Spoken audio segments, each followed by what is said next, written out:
हाँ जी बेटा जी, क्या हाल चाल आप सबका। तो धुरंधर सीरीज टीडीएस टीसीएस पे पहुंच चुकी है। लेक्चर नंबर या एपिसोड नंबर है 15। टीडीएस टीसीएस का ये सेकंड लेक्चर है। अच्छा क्वेश्चन है, काम आएगा, गारंटी इस बात की। काम शुरू करें। Chanakya and company, resident partnership firm, engaged in manufacturing and wholesale trading. Turnover 2024-25 में 15 करोड़। ओहो सर, इतनी ज्यादा सेल, वो भी फर्म की, ये बताने की क्या जरूरत पड़गी। है कहानी, थोड़ी देर तक पता चलेगी। During 25-26 firm enter into following independent transactions. Firm has not filed the income tax return for last 3 preceding financial year despite having taxable income। तो बहुत ही बुरे हालात हैं भाई। As a statutory auditor examine TDS TCS, identify the correct rate, ये वो सारा। सबसे पहले 15/5/25 को इन्होंने एक कमर्शियल बिल्डिंग खरीदी भाई। इमूवेबल प्रॉपर्टी मतलब खरीदी, वहां नया ऑफिस सेटअप करना है। एक्चुअल कंसिडरेशन 48 लाख है। स्टैम्प ड्यूटी वैल्यू 55 है। और प्रॉपर्टी की खरीद बेच का मामला, तो वहां तो भाई नॉर्मल बंदों को भी कह दिया जाता है कि टीडीएस काट लेना पेमेंट करते वक्त। तो यहाँ तो टीडीएस कटेगा, बिल्कुल कटेगा भाई। कहानी आपको 50 लाख वाली याद आ रही होगी, तो उसके लिए कहानी जड़ी है वो आप अच्छे से चेक करो। देखो क्या लिखा हुआ। 194 IA requires transfer to deduct tax at source 1% on a consideration for a transfer of immovable property or a stamp duty value whichever is higher if such higher value is 50 lakh or more। तो यहाँ consideration 48 lakh दिखाई गई है। Stamp duty value अगर आप प्यार से देखते तो 55 लाख है। किसी जमाने में सिर्फ कंसिडरेशन की बात ये सेक्शन करता होता था, अब एचडीवी भी है। तो एचडीवी 55 लाख है, जो कि 50 लाख से ऊपर चली गई है। तो भाई साहब यहाँ आपको टीडीएस काटना होगा 1% के हिसाब से 55 लाख पे। ये थोड़ा करेक्शन कर देना, तो उस हिसाब से 55,000 आ जाएगा। अगली story. credited 45,000 as fee for architectural service, 48,000 as fee for consultancy service to Mr. Raghav, a resident professional। Summary देखना चाहोगे मुन्ना? प्रोफेशनल होता है 194J। तो आओ ले चलते हैं। IJK, ये आ गया जे। यहाँ लिखा होगा कि 50,000 से ज्यादा होगा तो करना पड़ेगा। और कहते हैं कि ये जो लिमिट है वो आपको डायरेक्टर में नहीं मिलेगी, वैसे 50,000 से ज्यादा कैटेगरी वाइज होता है, क्योंकि यहाँ बड़े लोग हैं, टेक्निकल प्रोफेशनल ये सब। तो अब आपके पास आर्किटेक्चरल सर्विसेज 45,000 है, टेक्निकल का 48 है। बाय चांस आपने जोड़ दिया, जो लॉजिकली भी करेक्ट नहीं होगा, दोनों अलग अलग बंदे हैं यार। तो एक बार चेक करें, अलग अलग बंदे हैं, सेम पे ही दिखाया नहीं, सेम पे ही सेम दिखाया। Then it is very very interesting जी। बाई चांस आपने जोड़ दिया तो 50 से ऊपर हो जाएगा, पर ये जो लिमिट है वो कैटेगरी वाइज लिमिट है। तो ध्यान दें, यहाँ लिखा हुआ है कि एग्रीगेट अमाउंट पेड 50,000 से ऊपर जा रहा है। थ्रेशोल्ड लिमिट 50,000 की जो एप्लीकेबल है वो सेपरेटली है। प्रोफेशनल फी की अलग, टेक्निकल की अलग। यहाँ प्रोफेशनल के 45 हैं, टेक्निकल के 48 हैं। दोनों ही 50,000 से नीचे, कोई टीडीएस नहीं। No TDS is required to be deducted. Check कर पा रहे हैं भाई। अगला केस। Purchase raw material worth 75 lakh in a single invoice from Z limited, a resident wholesaler. Z failed to furnish PAN to the firm, failed to furnish PAN to the firm. पर अब ये तगड़ा सेक्शन आ गया। समरी में मैं, कई बच्चों ने किया नहीं होता, पहले दिखा दूं कि अब होने क्या वाला है। 194 क्यू की तरफ इशारा है, क्योंकि जब आप गुड्स खरीद रहे हो उस पे आप पेमेंट करते हुए टीडीएस काटोगे, ऐसा हर बच्चे को नहीं पता होता। जो अच्छा पढ़ा हो उसे पता होता। इसमें थ्रेशोल्ड होता है 50 लाख का, और जो बायर होता है जिसने ये टीडीएस काटना होता है वो तगड़ा बायर होता है। उसकी पिछले साल की सेल 10 करोड़ से ज्यादा होती है। अब आप समझे होंगे इसमें 15 करोड़ की सेल क्यों दी थी। पे can be a resident person. 50 lakh से ऊपर का जो इनवॉइस होगा, जितना अमाउंट ऊपर जाएगा, उस पे 0.1% काटना होता है। पर अगर वो पैन ना दे तो 206 डबल ए लगा के रेट बढ़ जाता होता। तो पहले तो आप ये चेक करो, आपका ये चाणक्य एंड कंपनी 15 करोड़ की सेल कर रहा है पिछले साल। He is a big buyer बेटा। तो भाई यहाँ पे टीडीएस काटेगा सेलर का जब पेमेंट करेगा। तो सेलर ऐसा नालायक निकला, पैन भी नहीं दे रहा।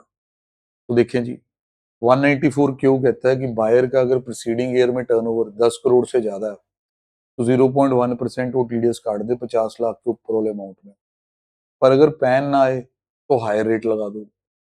10 करोड़ से ज्यादा है, 50 लाख से ऊपर का बिल है, पैन नहीं है, 20% के रेट पे ना जोर पड़ना। जहाँ 206 डबल ए में 20% लिखा हो, साथ ही वहां लिखा हो इस सेक्शन के लिए 5 होगा, क्योंकि इसका वैसे ही रेट बहुत कम है, तो 20% तो क्वाइट हार्श हो जाएगा। तो एक्स्ट्रा अमाउंट के ऊपर आपने 5% टीडीएस काटना है। तो ये कुछ नया पॉइंट था। अगली वाली कहानी, विड्रू कर लिए 80 lakh in cash from his current account maintain with Bank of India to meet urgent labour payment. अब ध्यान रखना, he is a non filer, ये फर्म नॉन फाइलर है, तो यहाँ कहानी चेंज हो जाएगी।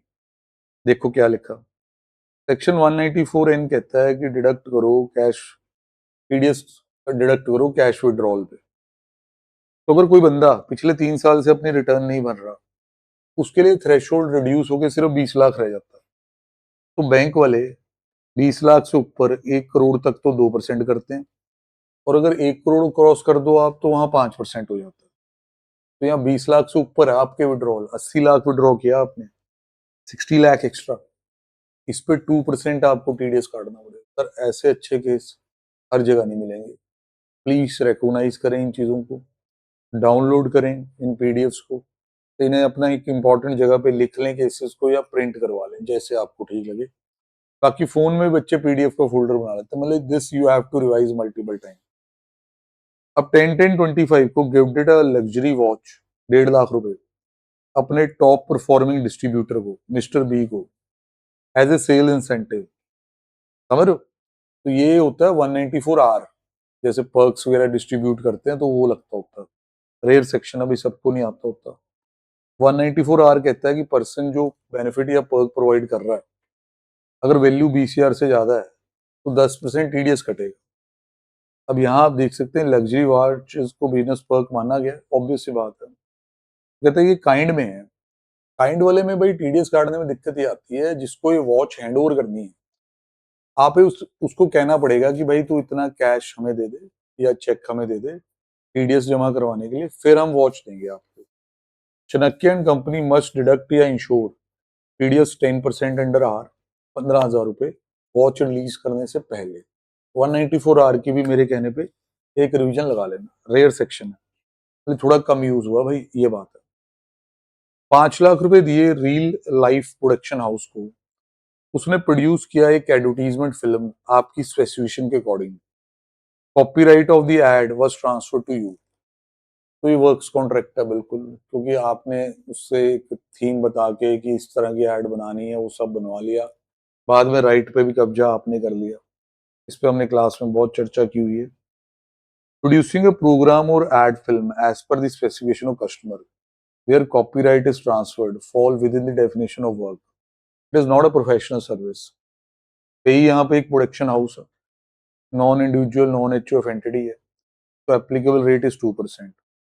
यही एक बार दोबारा देख लें, master real life production house है, तो ज्यादा क्लियर नहीं हो रहा, चलो फिर भी आप मान ही सकते हो कि इंडिविजुअल नहीं होगा। तो 2% रेट है, 2% के हिसाब से सी में टीडीएस काटना।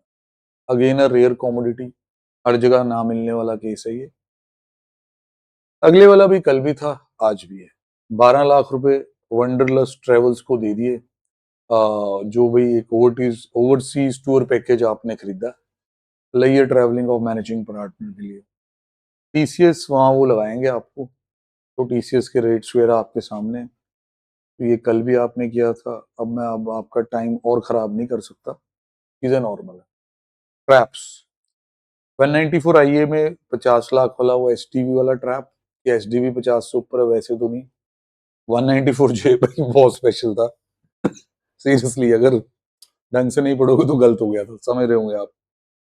फिर 206 डबल ए और 194 क्यू, वहां पे वो रेट जो हाई वाला लगाना है उस पर ध्यान देना है। फिर यहाँ पे 194 एन में कैश विड्रॉल में बंदा सोचे 1 करोड़ से ज्यादा थोड़ा ना निकाला, बट बेटा इसने तो रिटर्न नहीं भरी हुई पिछले 3 साल की, तो आपका थ्रेशोल्ड बहुत ही नीचे आ जाता है और डुअल रेट्स आ जाते हैं। फिर 194 सी तो स्पेशली बता रहा है कि आईसीआई से वर्क्स कॉन्ट्रैक्ट ही मानता है, इट्स वेरी वेरी स्पेशल भाई। अच्छे से करें इन चीजों को। बाकी मिलते हैं जी कल नई वीडियो में। अभी के लिए इतना ही।